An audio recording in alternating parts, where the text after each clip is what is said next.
நம்மோடு இருப்பவர் எட்டயபுரத்தின் 42வது மகாராஜா திரு சந்திர சைத்தன்யா அவர்கள்.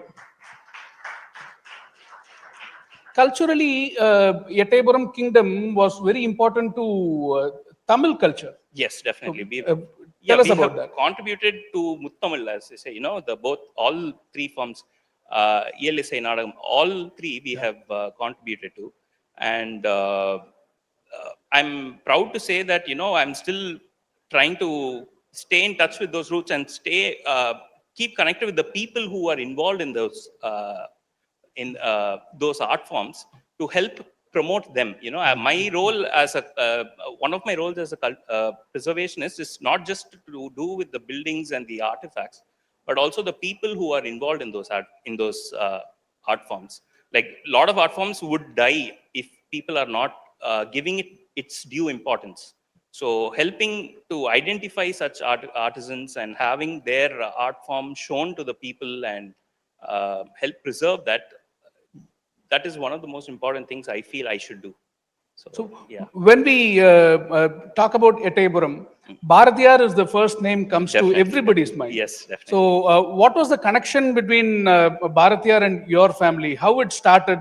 So I'm sure there are many versions as to how Bharatiyar spent his childhood in Ettayapuram and other things. Even the fact, the manner in which he obtained the title of Bharati.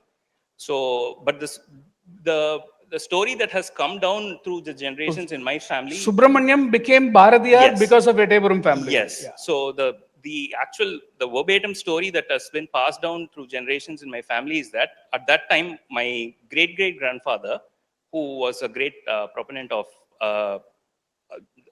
poetry and other art forms, he had heard of the skill of a young, like I think around 7-year-old boy, who could compose poetry at such a young age. So when his Bharatiyar's house was close to our palace, so when he met him, and at that time Bharatiyar was actually accompanied by noveler Somasundra Bharati, who is also a prolific scholar.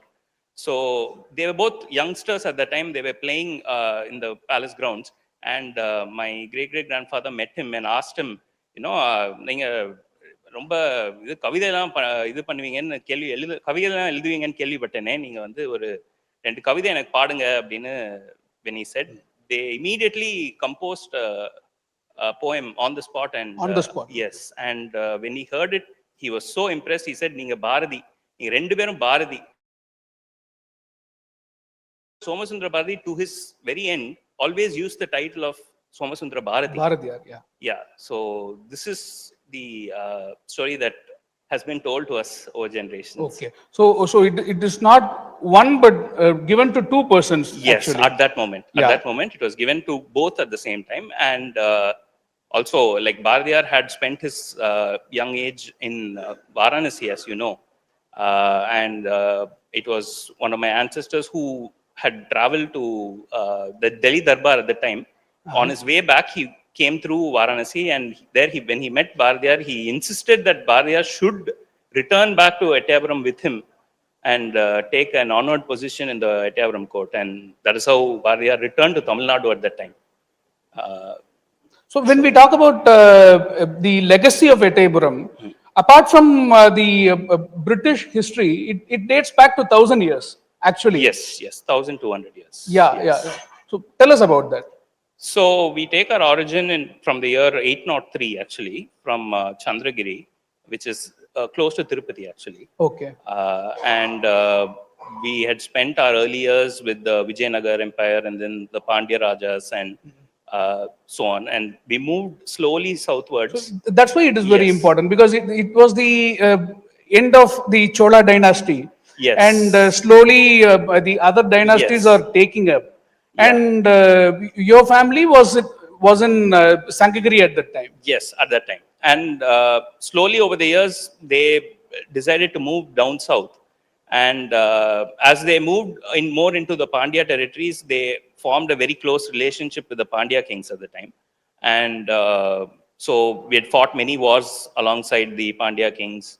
And slowly, a lot of the So you territories were of- allies with Yes, with the Pandyas. Pandyas. We were very close allies with the Pandyas. And in fact, certain areas were entrusted to us because of the kind of staunch, I would say, loyalty that we had with the Pandyas at that time. And then we moved down south to Ettayapuram. And when we moved to Ettayapuram, I feel like they realized that this was the place to settle. And So when you come down south in Tamil Nadu, how did you selected Ettaiyapuram to establish your next kingdom?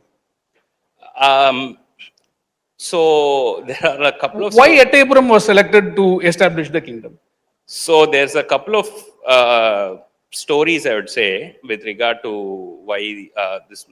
I mean, I don't know if it's true or not, but the story is that at the time when they were hunting, they were, I think, pursuing a rabbit, and the hunting dogs were chasing the rabbit, and it reached a point where I felt like maybe the rabbit, realized that it was going to get caught, but instead of just getting caught, it turned around and tried to defend itself against a dog when it knew that it had no chance. Oh. So when the Raja at the time saw this, he stopped the dog and he felt like, this soil has a strength to it, a tenacity, where even a rabbit which is supposed to be frightened is able to stand and fight against an enemy that it knows that it has no chance against. So this is a story. I mean, I don't know how true this is. I mean, these are all myths.